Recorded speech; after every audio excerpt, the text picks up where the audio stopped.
Yan guys, yung gawa namin si Baba guys. Ganun po kami, ganito po yung paggawa ng slab guys.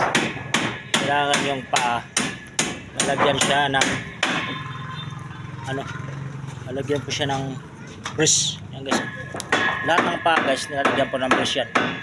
Kasi para hindi siya tabingi o liliko o liliko. Kaya lalagyan siya ng brace. Yung ibaba. Ayan guys, yung mga brace na yan, mayroon pang brace dito sa taas. Ayan. Ayan. May taas pa siyang brace. Meron din siyang brace sa Ganun po siya katibay. Gawa dito. Kailangan matibay kasi medyo mabigat kasi ang kargahin nito. Kailangan siyang matibay yung gawa. Yung ilalim guys, yung nagdadala ng sahig, halo, ayan. Dikit-dikit, halos lang yan, halos 30-30. Ayan. Ayan. Mga gawaan namin dito guys, ganyan ka tibay. Sinigurado lang kasi hirap na guys, baka bagsak, lalong malaking problema.